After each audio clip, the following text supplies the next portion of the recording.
Salt, mineral substance of great importance to human and animal health, as well as to industry. The mineral form halite, or rock salt, is sometimes called common salt to distinguish it from a class of chemical compounds called salts. Salt is essential to the health of both people and animals. Table salt, used universally as a seasoning, is fine-grained and of high purity. To ensure that this hygroscopic, i.e., water-attracting, substance will remain free-flowing when exposed to the atmosphere, small quantities of sodium aluminosilicate, tricalcium phosphate, or magnesium silicate are added. Iodized salt, that is, salt to which small quantities of potassium iodide have been added, is widely used in areas where iodine is lacking from the diet, a deficiency that can cause swelling of the thyroid gland, commonly called goitre. Livestock also require salt. It is often made available in solid blocks. The meat packing, sausage making, fish curing, and food processing industries use salt as a preservative or seasoning or both. It is employed for curing and preserving hides and as a brine for refrigeration. In the chemical industry, salt is required in the manufacture of sodium bicarbonate, baking soda, sodium hydroxide, caustic soda, hydrochloric acid, chlorine, and many other chemicals. Salt is also employed in soap, glaze, and porcelain enamel manufacture and enters into metallurgical processes as a flux, a substance promoting fusing of metals. When applied to snow or ice, salt lowers the melting point of the mixture. Thus, large amounts are used in northern climates to help rid thoroughfares of accumulated snow and ice. Salt is used in water softening equipment that removes calcium and magnesium compounds from water. In some parts of the Western Hemisphere and in India, the use of salt was introduced by Europeans, but in parts of Central Africa it is still a luxury available only to the rich. Where people live mainly on milk and raw or roasted meat, so that its natural salts are not lost, sodium chloride supplements are unnecessary. Nomads with their flocks of sheep or herds of cattle, for example, never eat salt with their food. On the other hand, people who live mostly on cereal, vegetable, or boiled meat diets require supplements of salt. The habitual use of salt is intimately connected with the advance from nomadic to agricultural life, a step in civilization that profoundly influenced the rituals and cults of almost all ancient nations.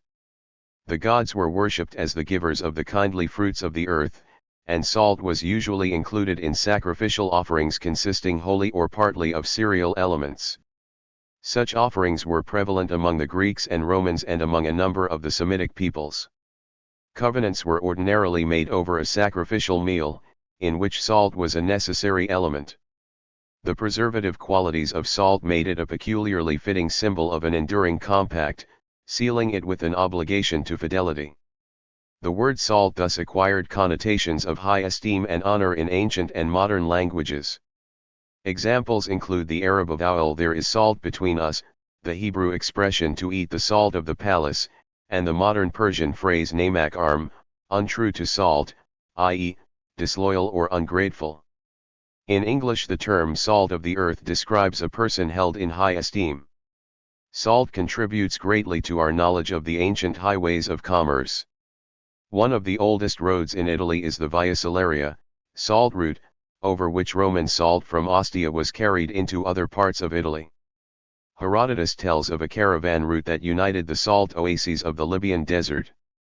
The ancient trade between the Aegean and the Black Sea coast of southern Russia was largely dependent on the salt ponds for evaporating seawater to obtain salt, at the mouth of the Dnieper River and on the salt fish brought from this district. China, the United States, India, Germany, Canada, and Australia are the world's largest salt producers in the early 21st century. Though the material that gives seawater its salty flavor is composed of many substances, sodium chloride, or common salt, is by far the predominant compound. On the assumption that 1 gallon, about 4 liters, of seawater contains 0.231 pound, about 105 grams, of salt, and that rock salt on the average is 2.17 times as dense as water, it has been estimated that if the oceans of the world were completely dried up, they would yield at least 4.5 million cubic miles of rock salt, or about 14.5 times the bulk of the entire continent of Europe above the high water mark. Seawater contains on the average about 3% salt, although the actual concentration varies from about 1%, in the polar seas, to 5%. Enclosed waters such as the Mediterranean and Red Seas contain a higher proportion of salt than does the open ocean at the same latitude. Irrespective of the source of the seawater, salt obtained by the evaporation of seawater has the following composition: sodium chloride 77.76%, magnesium chloride 10.88%, magnesium sulfate 4.74%, calcium sulfate 3.6%, potassium chloride 2.46%, magnesium bromide 0.22%, and calcium carbonate 0.34%. Brine is water containing a high concentration of salt. Natural brines of commercial importance are found in the Dead Sea as well as in Austria, France, Germany, India, the United States, and the United Kingdom. Salt in brines is nearly always accompanied by chlorides and sulfates of potassium, calcium, and magnesium. Carbonates and the element bromine often are present as well. The Dead Sea, which covers an area of 1,020 square km, 394 square miles, contains approximately 12,650,000,000 tons of salt. The Jordan River, which contains only 35 parts of salt per 100,000 parts of water, adds 850,000 tons of salt to this total each year. The concentration of salts in the Dead Sea varies from 270 to 300 parts per thousand to a depth of 40 meters, 130 feet. It increases gradually from 40 to 100 meters, 130 to 330 feet, and remains a fairly constant 332 parts per thousand below 100 meters. Dead Sea water is relatively free from sulfates and has a high proportion of potassium and bromine. Because atmospheric conditions favor evaporation by sunlight, solar evaporation, for about 8 months of the year, the production of salt, potassium, and bromine is feasible in the Dead Sea area. The process used for recovery of salt and potash is similar to that described below under salt manufacture. The Indian brines at Kharaghoda resemble seawater in the character of their dissolved salts but are much more concentrated and in some cases virtually saturated, that is, they have dissolved all the salt they can. Certain natural brines occurring in the United Kingdom and the United States are of special interest because they contain salts, such as the chlorides of barium and strontium, that are not usually found in brines. Special processing methods are required to produce salt from such brines. In Britain, these unusual brines are found at great depths during test drillings for petroleum, while in the United States such brines occur in deep wells in several places. Rock salt is crystalline sodium chloride, called halite by mineralogists. It occurs widely in the form of rock masses and beds and is abundant in rocks from all geologic periods. Because of its great solubility in water, it occurs under extremely thick cover in humid regions but lies close to the surface in arid regions. All major rock salt deposits originated from the evaporation of seawater at some time during the geologic past. Approximately 78% of the mineral matter in normal seawater is sodium chloride. Upon evaporation of about 9/10 of the volume of seawater, rock salt is precipitated. Calcium sulfate, gypsum and anhydrite, and potassium and magnesium salts also are precipitated. Deposits are found in beds from a few feet to many hundreds of feet thick. The ages of these beds range through much of geologic time. Because evaporation of a large quantity of seawater leaves only a small amount of salt, it is theorized that many extremely thick rock salt beds were deposited in partly enclosed arms of the seas in which evaporation was greater than the inflow of salt water. A barrier on the seafloor at the entrance to the basin prevented the outflow of the concentrated saline water. Such bedded salt deposits occur in the Punjab Salt Range in Pakistan and in Iran. However, these deposits have been little exploited. Similar deposits in the United States and Canada are worked extensively for both industrial and domestic use. Other important salt deposits, usually classified by the age of the surrounding rock, are found in Germany, Nova Scotia, the Subcarpathian region extending from Poland through Hungary and Romania, and the province of Sichuan in China, where salt wells have been in existence for more than 2,000 years.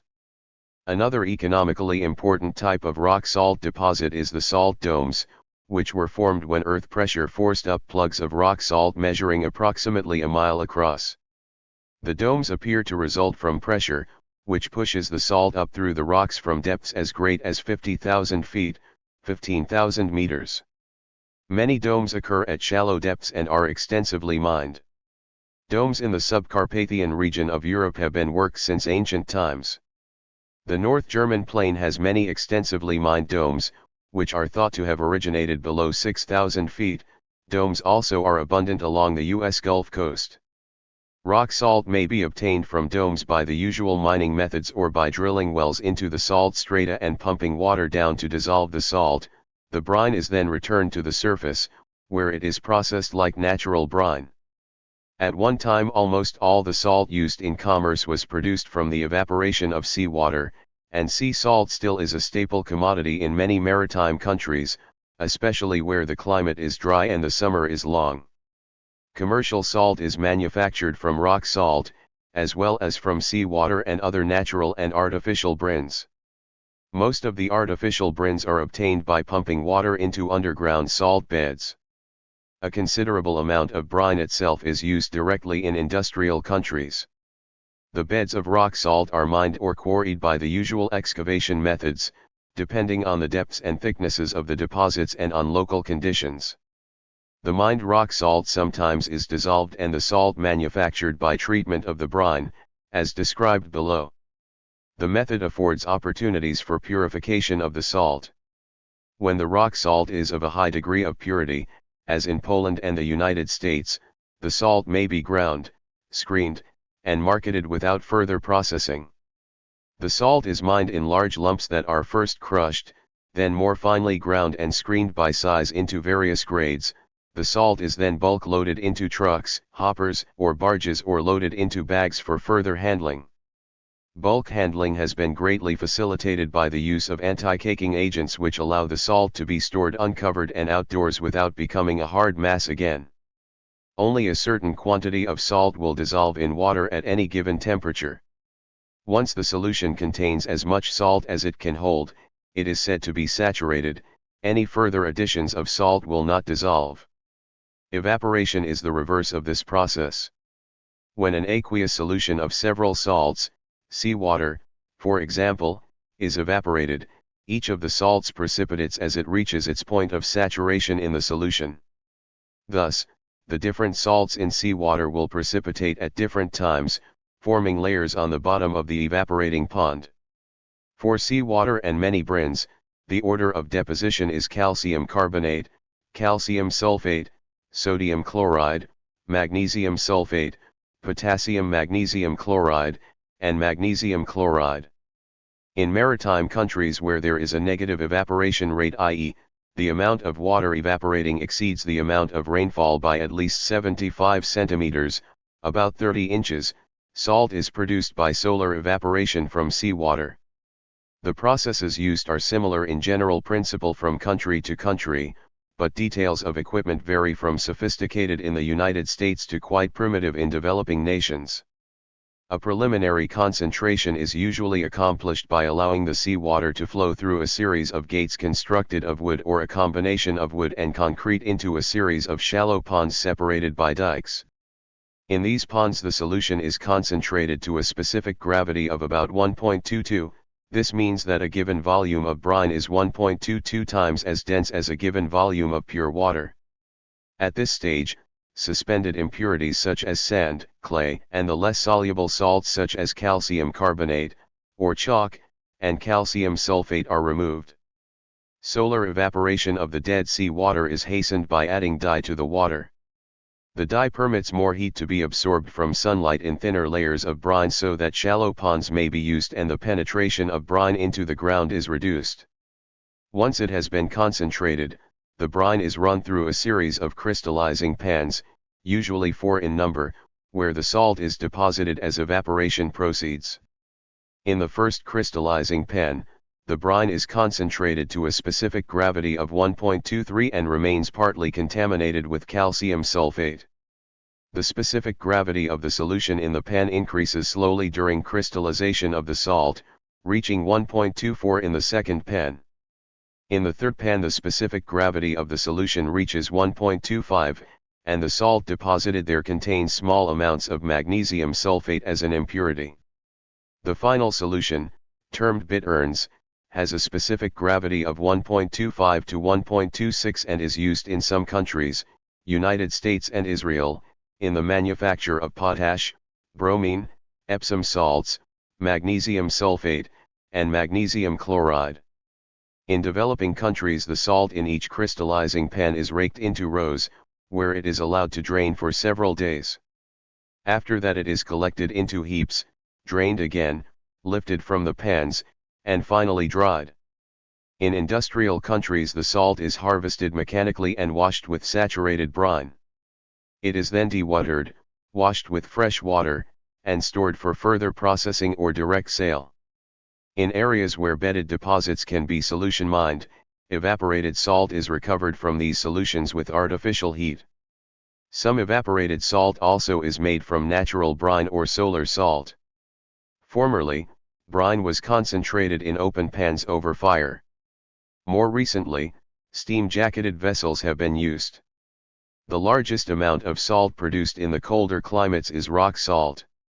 The largest amount of evaporated salt is produced by multiple effect vacuum evaporators, and an important quantity is made in so-called open crystallizers or grainers that produce a type of crystal preferred for use in some of the food industries.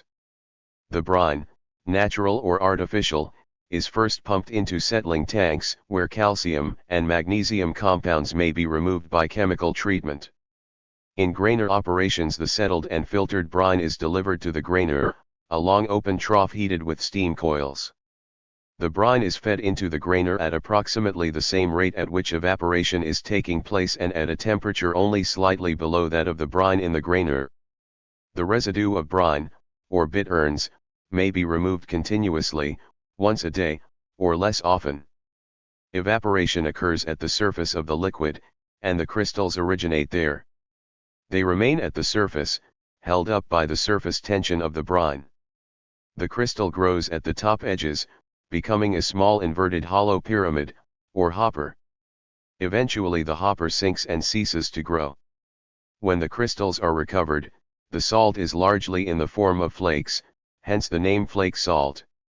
When multiple effect evaporators are used, the vacuum in each vessel is adjusted so that the vapor from the first vessel is hot enough to boil the brine in the second, the vapor from the second supplying the heat to operate the third vessel or effect.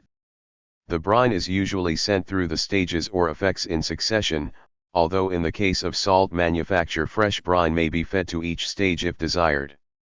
With open pans, 4,500 to 5,400 kilograms, 10,000 to 12,000 pounds, of steam are required to produce 900 kilograms, 1 ton, of salt.